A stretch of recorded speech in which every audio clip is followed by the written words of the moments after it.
बिस्मिल्लाहिर्रहमानिर्रहीम। अस्सलामु अलैकुम all students, hoping you all safe and doing well. उम्मीद है आप सब लोग खैरियत से होंगे। मैं doctor Mohammad Rafiq, lecturer biochemistry and microbiology and senior faculty member of Shahrukh Alam college of health sciences Multan आपसे मुखातिब हूँ। Dear students, Shahrukh Alam college of health sciences वसी बिल्डिंग पर मुश्तमिल इदारा है। Shahrukh Alam college of health sciences जदीद लेबॉर्ट्री आलात से मुज़य्यन और स्पेशियस लेबॉर्ट्रीज पर मुश्तमिल इंस्टीट्यूट है। Shahrukh Alam college of health sciences में मेहनती और तजर्बाकार असातिज़ा पढ़ा रहे हैं। डियर स्टूडेंट्स, जैसा कि आप जानते हैं, कोरोना की आलमी वबा की मौजूदा सूरत हाल के पेश नज़र Shahrukh Alam college of health sciences ने यूट्यूब पर ऑनलाइन क्लासेस का सिलसिला जारी रखा हुआ है ताकि आपका वक्त ज़ाया ना हो और आप बेहतर स्टडी कर सकें। आप स्लाइड्स को बार बार पढ़ें, समझें और डे बाय डे अपना लेक्चर क्लियर करें। डियर स्टूडेंट्स, अगर आपने कोई क्वेश्चन पूछना हो तो आप ग्रुप में क्वेश्चन पूछ सकते हैं जिसका आपको जवाब दिया जाएगा।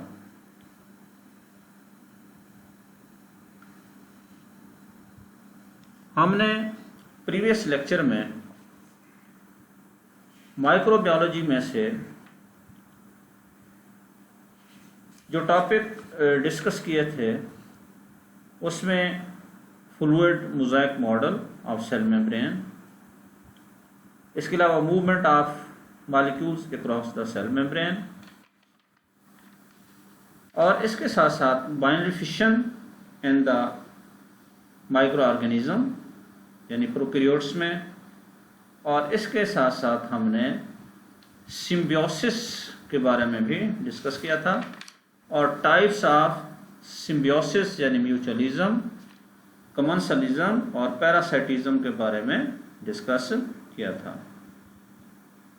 आज के लेक्चर में जो टॉपिक्स हम डिस्कस करेंगे वो है normal flora, occurrence of normal flora, introduction of normal flora in the neonates, pathogenicity, pathogen, virulency, virulent, moderately virulent, avirulent और अपॉर्चुनिस्टिक। ये वो टॉपिक्स हैं जो आज के लेक्चर में हम डिस्कस करेंगे। तो स्टूडेंट्स, आइए सबसे पहले हम नॉर्मल फ्लोरा के बारे में पढ़ते हैं कि नॉर्मल फ्लोरा होता क्या है। नॉर्मल फ्लोरा को हम इस तरह डिफाइन करेंगे, the normal flora is a population of micro organism that infect the body without causing disease। यानी नॉर्मल फ्लोरा से मुराद माइक्रो ऑर्गेनिजम्स की पॉपुलेशन है, यानी आबादी है जो हमारे जिस्म को बीमार किए बगैर मुतासिर करती है। माइक्रो ऑर्गेनिज्म से मुराद वो जानदार जो माइक्रोस्कोप से नज़र आते हैं, मिसाल के तौर पर वायरस, बैक्टीरिया, फंजाई, ये वो माइक्रो ऑर्गेनिजम्स हैं जो हमें माइक्रोस्कोप से नज़र आते हैं और ये हमारी बॉडी के अंदर मुख्तलिफ टिश्यूज़ में मौजूद होते हैं। तो इन माइक्रो ऑर्गेनिज्म की हमारी बॉडी के अंदर मौजूदगी नॉर्मल फ्लोरा कहलाती है। The relationship between the body and its normal flora is an example of symbiosis। यानी नॉर्मल फ्लोरा और हमारे जिस्म के दरमियान जो एक ताल्लुक है वो सिम्बियोसिस की सूरत में हमारे बॉडी के अंदर मौजूद होता है। यानी हमारी बॉडी और ये जो माइक्रो ऑर्गेनिज्म हमारी बॉडी के अंदर मौजूद है, यानी जो नॉर्मल फ्लोरा मौजूद है, उसके दरमियान एक ताल्लुक पाया जाता है जिसको हम सिम्बियोसिस कहते हैं। और ये ताल्लुक हमने प्रीवियस लेक्चर में भी डिस्कस किया था, 3 तरह का होता है, mutualism, commensalism and parasitism. Mutualism से मुराद बॉडी और माइक्रो ऑर्गेनिज्म के दरमियान ऐसा ताल्लुक होता है जिसमें दोनों फरीक यानी बॉडी भी और माइक्रो ऑर्गेनिज्म दोनों फायदा उठाते हैं, दोनों सरवाइव करने के लिए एक दूसरे से फायदा उठाते हैं। तो इस तरह का जो सिम्बियोसिस है, इस तरह का जो ताल्लुक है, उसे हम म्यूचुअलिज्म कहते हैं। इसके अलावा जो दूसरा ताल्लुक था दैट वाज कमर्शलिज्म, जिसमें एक फरीक फायदा उठा रहा होता है जबकि दूसरे फरीक को नुकसान नहीं पहुंचा रहा होता। तो ऐसा ताल्लुक कमर्शलिज्म कहलाता है। जबकि जो तीसरा ताल्लुक हमने डिस्कस किया था दैट वाज पैरासाइटिज्म। पैरासाइटिज्म ऐसा सिम्बियोसिस है, ऐसा ताल्लुक है जिसमें एक फरीक फायदा भी उठा रहा होता है जबकि दूसरे फरीक को नुकसान भी पहुंचा रहा होता है। तो इस तरह का जो सिम्बियोसिस है, इस तरह का जो ताल्लुक है, इस तरह का जो रिलेशनशिप है, इसको हम पैरासाइटिज्म कहते हैं। Now we discuss about the occurrence of normal flora. A normal flora may be found in several body tissues. यानी ये जो बैक्टीरिया हैं या दूसरे माइक्रो ऑर्गेनिजम्स हैं जो हमारी बॉडी के अंदर मौजूद हैं, ये हमारी बॉडी में बहुत सारे टिश्यूज में पाए जाते हैं। मिसाल के तौर पर नंबर 1 पे हम स्किन को डिस्कस करें तो on the skin for instance, यानी स्किन पर मिसाल के तौर पर there are various forms of virus, बहुत सारी टाइप्स के वायरस मौजूद होते हैं, फंजाई मौजूद होते हैं और बैक्टीरिया भी मौजूद होते हैं। खास तौर पर स्टेफिलोकोकाई एंड प्रोपियोन बैक्टीरियम एक्नीज जो है ये हमारी स्किन पर मौजूद होते हैं। अगर हम ओरल कैविटी को यानी माउथ को देखें तो oral cavity commonly contains members of genera Neisseria, Leptotrichia and Bacteroides. ये वो फॉर्म्स हैं जो हमारी ओरल कैविटी के अंदर मौजूद होती हैं। इसके साथ साथ many diphtheria like bacilli, diphtheroids, fungal spores and streptococci भी हमारी ओरल कैविटी के अंदर मौजूद होते हैं।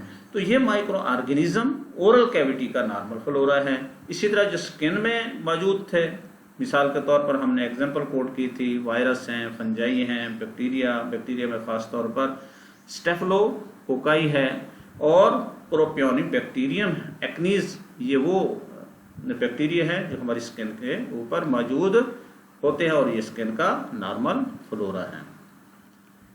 तीसरे नंबर पे अगर हम डिस्कस करें रेस्पिरेटरी ट्रैक को, तो upper respiratory tract is the site of all these organisms as well as pneumococci. यानी हमारे जो रेस्पिरेटरी ट्रैक है, जो हमारी सांस की नाली है, वहां भी ये सारे जरासीम मौजूद होते हैं और इसके साथ साथ न्यूमोकोकाई ये भी मौजूद होते हैं और हीमोफिलस की बहुत सारी अकसाम और माइकोप्लाज्मा की बहुत सारी अकसाम भी मौजूद होती हैं।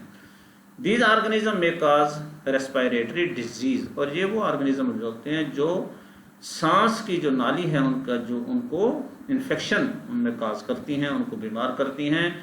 If the body defence are compromised, अगर हमारा जो इम्यून सिस्टम है, हमारा जो डिफेंस सिस्टम है, जो हमारा हिफाजती सिस्टम है, अगर वो कमज़ोर हो जाए तो फिर ये जो माइक्रो ऑर्गेनिजम्स हैं ये हावी हो जाते हैं और इस तरह हमारी जो सांस की नाली है उसमें इन्फेक्शन काज करते हैं।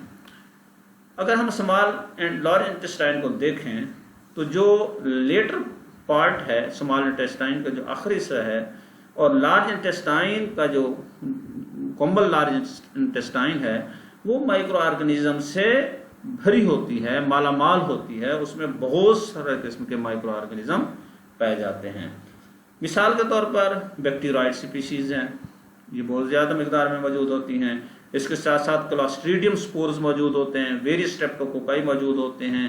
इसके अलावा बहुत से ग्राम नेगेटिव रॉड्स स्पीशीज मौजूद होती हैं। मिसाल के तौर पर एंट्रोबैक्टर है, क्लेब्सिएला है, प्रोटियस एंड सूडोमोनास मौजूद होते हैं।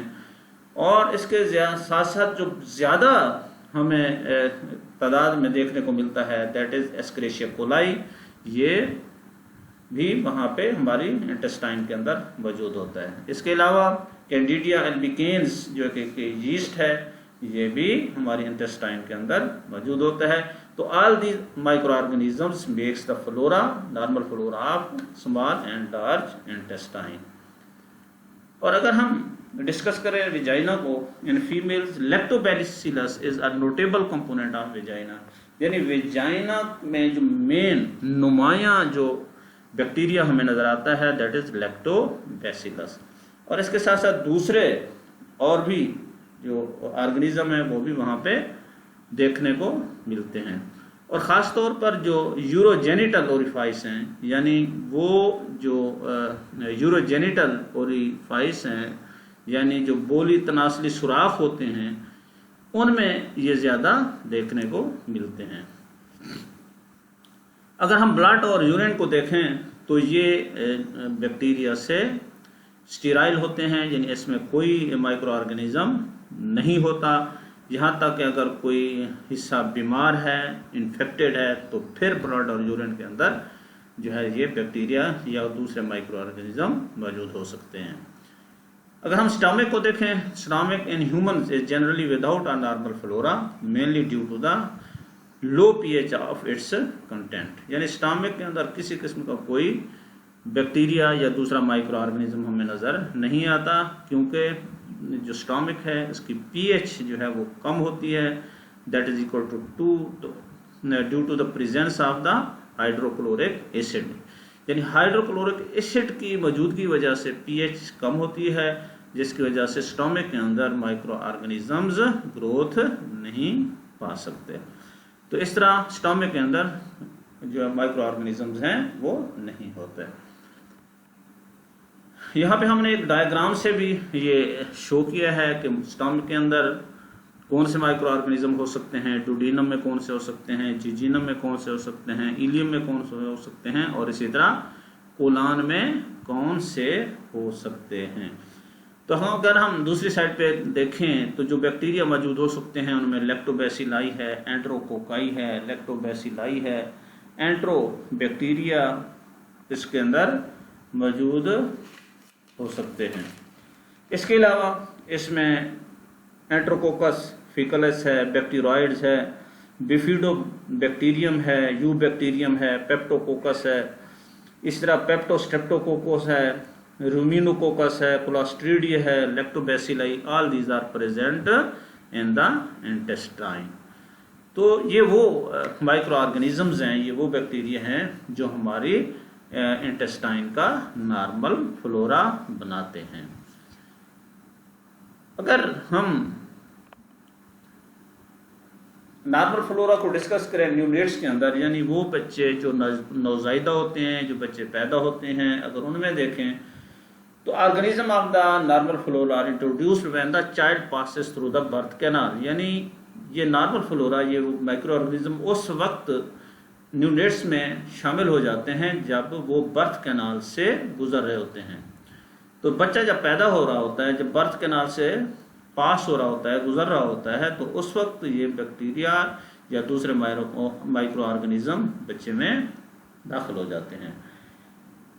Additional organism enter when the breathing begin, इसके अलावा दूसरे और माइक्रो ऑर्गेनिज्म भी उसमें बॉडी में शामिल हो जाते हैं जब बच्चा सांस लेना शुरू करता है, या पहली खुराक जब वो लेता है तो दूसरे माइक्रो ऑर्गेनिज्म भी उसमें दाखिल हो जाते हैं। Within 2 to 3 days most organism of the flora have appeared, और इसी तरह 2 से 3 दिन में जो हम बच्चे की बॉडी का जो फ्लोरा है वो जाहिर होना शुरू हो जाता है। During the next few weeks, यानी दूसरे चंद हफ्तों बाद, कंटेक्ट विद द मदर, जब वो बच्चा माँ के साथ कंटेक्ट होता है या दूसरे लोगों के साथ जब वो कंटेक्ट होता है और बहुत सारे माइक्रो ऑर्गेनिज्म में वो एक्सपोज होता है, तो और माइक्रो ऑर्गेनिज्म भी बच्चे की बॉडी में दाखिल होते हैं और इस तरह उसका जो नॉर्मल फ्लोरा है वो बढ़ जाता है। The normal flora remains through out life, normal flora जो है वो सारी जिंदगी में साथ रहता है और टाइम टू टाइम उसमें तब्दीली आती रहती है। तो इस तरह जो है न्यूनेट्स में जो नॉर्मल फ्लोरा है वो न्यूनेट्स का बॉडी का हिस्सा बनता है। Now we discuss students about pathogenicity. Pathogenicity refers to the ability of the parasite to gain entry to the host tissues. Pathogenicity से मुराद किसी भी पैरासाइट की, पैरासाइट कहते हैं ऐसा माइक्रो ऑर्गेनिज्म जो बीमारी काज करे तो उसे हम पैरासाइट कहते हैं, जो नुकसान पहुंचाए उसे हम पैरासाइट कहेंगे। तो ये किसी भी पैरासाइट की एबिलिटी होती है, सलाहियत होती है कि वो होस्ट की बॉडी के में, होस्ट का जो टिश्यू है उसमें दाखिल होने की जो सलाहियत है उसको हम पैथोजेनेसिटी कहते हैं। और इसके साथ साथ उसके टिश्यू या उसकी बॉडी के अंदर जो फिजियोलॉजिकल या एनाटॉमिकल चेंजेस आती हैं, जो उसकी हेल्थ में तब्दीली लाती हैं और एक बीमारी का बायस बनती हैं, तो इस एबिलिटी को हम पैथोजेनेसिटी कहते हैं।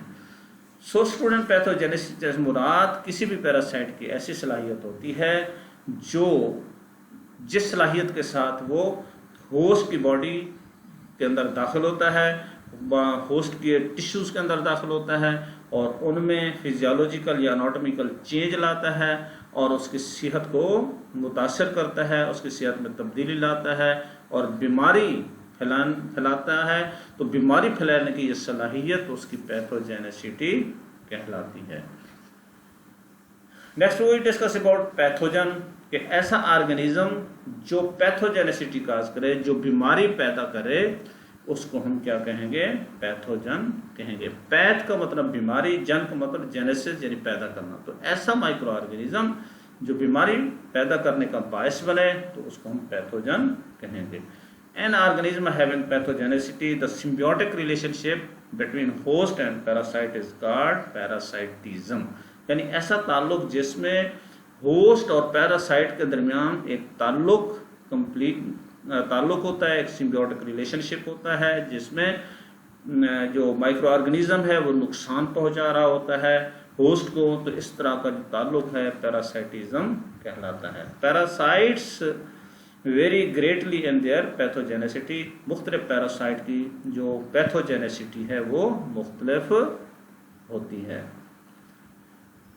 Now we discuss about virulency. The word virulence is used to express the degree of pathogenicity of a parasite। यानी किसी भी पैरासाइट की पैथोजेनेसिटी की जो हद है, जो उसकी पैमाना है, तो उसको हम कहेंगे उसकी virulency. So the virulency is used to express the degree, यानी उसका दर्जा बताती है कि कौन सा पैरासाइट कितनी पैथोजेनेसिटी काज कर सकता है, कितनी हद तक वो पैथोजेनेसिटी कर सकता है, तो उसको उसकी वायरोलेंसी कहते हैं। Now we discuss about virulent. Virulent, an organism such as typhoid bacilli that invariably cause disease is said to be high virulent। वायरोलेंट से मुराद ऐसा ऑर्गेनिज्म होता है जो पैथोजेनेसिटी काज करता है, जो वायरोलेंसी काज करता है, तो उसको हम वायरोलेंट कहते हैं। मिसाल के तौर पर टाइफाइड बैसिलस एक वायरोलेंट है क्योंकि वो टाइफाइड का बायस बनता है। इसी तरह parasite of cholera, plague and typhoid bacilli are well known for their ability to cause serious human disease. यानी जो कॉलरा है, प्लेग है या टाइफाइड है, तो ये जो पैरासाइट्स होते हैं जो इन बीमारियों का बायस बनते हैं, इंसान के अंदर सीरियस बीमारी का जो बायस बनते हैं, ये वेल नोन है। इनका जो है ये वेल नोन है कि ये हाई वायरोलेंट के हामिल पैथोजेंस होते हैं क्योंकि ये सीरियस जो है ह्यूमन डिजीज काज करते हैं। अगर हम एक डायग्राम को डिस्कस करें जिसमें हम ये देखते हैं कि मुख्तलिफ माइक्रो ऑर्गेनिज्म को जब इंट्रोड्यूस करवाया जाता है होस्ट के अंदर, तो वो किस तरह की जो है ना किस तरह बीमारी काज करते हैं कि अगर हमारा इम्यून सिस्टम वीक हो जाए और माइक्रो ऑर्गेनिज्म उस पर हैवी हो जाए तो फिर वो इंतहाई डेंजरस साबित होता है।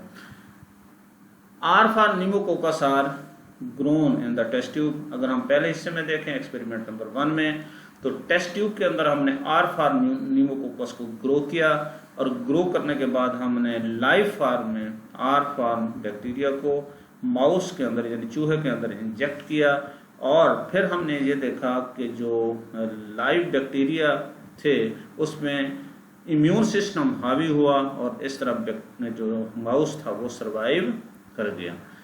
लेकिन अगर हम दूसरे एक्सपेरिमेंट में देखें तो एस फार्म नीमोकोकस, यानी जो नीमोकोकस की एस फार्म है उसको हमने टेस्ट ट्यूब के अंदर ग्रो किया और फिर माउस के अंदर लाइव फार्म एस फार्म जो है ना वो हमने इंट्रोड्यूस किए और हमने ये देखा कि यहाँ पे हमारा जो इम्यून सिस्टम है वो जो है वो गालिब न हो सका, जबकि माइक्रो ऑर्गेनिज्म जो है ना वो हावी हुए और इस तरह जो है वो माउस किल हो गया, यानी डेड हो गया। लेकिन अगर हम एक्सपेरिमेंट नंबर 3 में देखें कि एस फार्म न्यूमोकोकस जो किल कर दी हमने हीट करके और वो किल फार्म में हमने माउस के अंदर इंट्रोड्यूस किए, तो इस तरह जो है ना वो माउस भी सर्वाइव कर लिया। क्यों कि किल्ड फार्म में जो न्यूमोकोकस थे वो हावी न हो सके, तो इस तरह जो है ना वो माउस जो है वो सर्वाइव कर गया। लेकिन फोर्थ एक्सपेरिमेंट हमने एक मिक्सचर को अप्लाई किया, यानी लाइव आर फार्म और एस्किल्ड फार्म में हमने इंट्रोड्यूस किए, तो हमने ये देखा कि उसमें आर फार्म जो है ना उन्होंने एक्वायर किया एस फार्म एक एजेंट्स को और इस तरह वो हावी हुए और माउस जो है वो किल हो गया। तो इस तरह हमारा इम्यून सिस्टम जब वीक हो जाता है तो इस तरह जो माइक्रो ऑर्गेनिजम्स हैं वो गालिब आ जाते हैं और डेंजरस साबित होते हैं। Next, the term is moderately virulent. Organisms such as Candida albicans that sometimes called disease is labeled moderately virulent. यानी ऐसे ऑर्गेनिज्म जो बाज़-औक़ात बीमारी फैला दें, बाज़-औक़ात बीमारी ना फैलाएं, तो ऐसे बैक्टीरिया को हम मॉडरेटली वायरुलेंट कहते हैं। मिसाल के तौर पर Candida albicans. Avirulent, certain organism described as avirulent are not regarded as disease causing agent, यानी बहुत सारे ऐसे माइक्रो ऑर्गेनिजम्स होते हैं जो बीमारी नहीं फैलाते हैं। मिसाल के तौर पर लैक्टोबैसिलाई और स्ट्रेप्टोकोकाई जो कि योगर्ट यानी दही के अंदर मौजूद होते हैं, तो ये बीमारियां नहीं फैलाते हैं, तो इनको हम एवायरुलेंट कहते हैं। द नेक्स्ट इज अपॉर्चुनिस्टिक, यानी बाज़ का ऐसा होता है कि कुछ कमर्शलिज्म में जब कुछ ऐसे बैक्टीरिया या दूसरे माइक्रो ऑर्गेनिज्म भी होते हैं कि जैसे ही हमारा डिफेंस सिस्टम कमज़ोर हुआ तो वो बॉडी को नुकसान पहुंचाना शुरू कर देते हैं।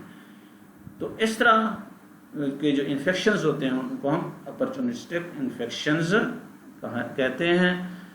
तो certain commensals become parasite when the body normal defence are suppressed, कि बहुत सारे ऐसे कमेंसल्स, यानी पहले तो ऐसा था कि वो माइक्रो ऑर्गेनिज्म बॉडी को नुकसान नहीं पहुंचा रहे थे क्योंकि उस वक्त हमारा जो इम्यून सिस्टम था वो स्ट्रांग था। लेकिन जैसे हमारा इम्यून सिस्टम कमज़ोर हुआ तो वो कमेंसल्स, यानी वो जो पहले नुकसान नहीं पहुंचा रहे थे, अब वो बतौर पैरासाइट काम करना शुरू कर देते हैं और हमारी बॉडी को नुकसान पहुंचाना शुरू कर देते हैं और इस तरह बीमारी पैदा करते हैं। तो इनको हम अपॉर्चुनिस्टिक कहते हैं।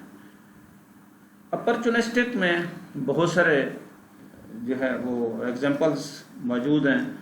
मिसाल के तौर पर अगर हम देखें तो ब्रेन में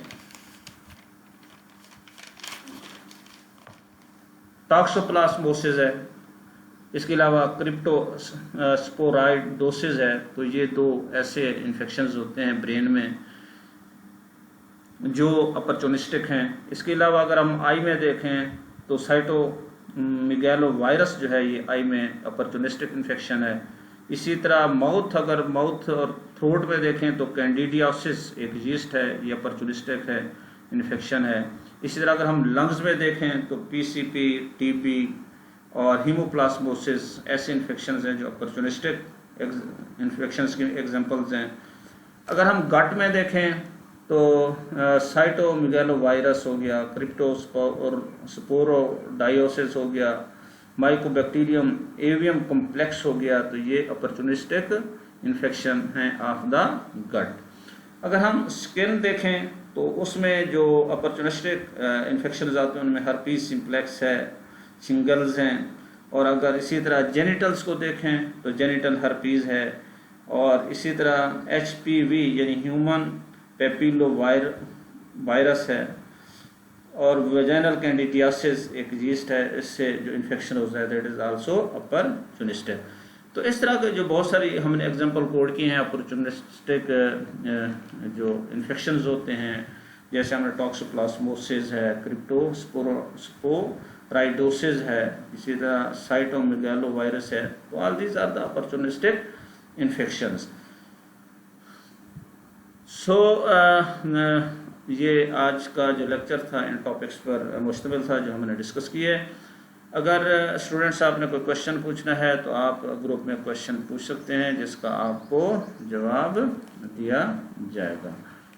तो स्टूडेंट्स आज के जो लेक्चर में हमने नॉर्मल फ्लोरा के बारे में डिस्कस किया कि नॉर्मल फ्लोरा माइक्रो ऑर्गेनिज्म की पॉपुलेशन है जो हमारी बॉडी के अंदर मौजूद होती है। और इस तरह फिर हमने नॉर्मल फ्लोरा की अकरेंस को भी डिस्कस किया कि स्टोमिक में, डुडीनम में, जुजीनम या दूसरे जो अज़ा हैं उनमें कौन कौन से माइक्रो ऑर्गेनिज्म मौजूद होते हैं। वो डायग्राम की मदद से हमने उसको भी डिस्कस किया। इसके अलावा हमने मुख्तलिफ जो टर्म्स हैं ठीक ना वो भी डिस्कस की। मिसाल के तौर पर पैथोजेनेसिटी, पैथोजन, वायरोलेंसी, वायरोलेंट, इसके अलावा मॉडरेटली वायरोलेंट, ए वायरोलेंट, अपॉर्चुनिस्टिक, ये वो टर्म्स थी जो हमने डिस्कस की। और बहुत सारे जो अपॉर्चुनिस्टिक इन्फेक्शंस होते हैं जो ब्रेन के हैं, आई के हैं, लंग्स के हैं, गट के हैं, वो भी हमने डिस्कस किए। और इसके साथ साथ हमने न्यूनेट्स में जो नॉर्मल फ्लोरा का इंट्रोडक्शन होता है कि न्यूनेट्स जब बर्थ कैनाल से गुजरता है तो उसके अंदर जो बैक्टीरिया जो दूसरे माइक्रो ऑर्गेनिजम्स हैं वो दाखिल होना शुरू हो जाते हैं। तो ये वो टॉपिक्स तो जो आज के लेक्चर में हमने डिस्कस किए। तो स्टूडेंट्स अगर आपने कोई क्वेश्चन पूछना है तो आप क्वेश्चन पूछ सकते हैं। Thank you very much.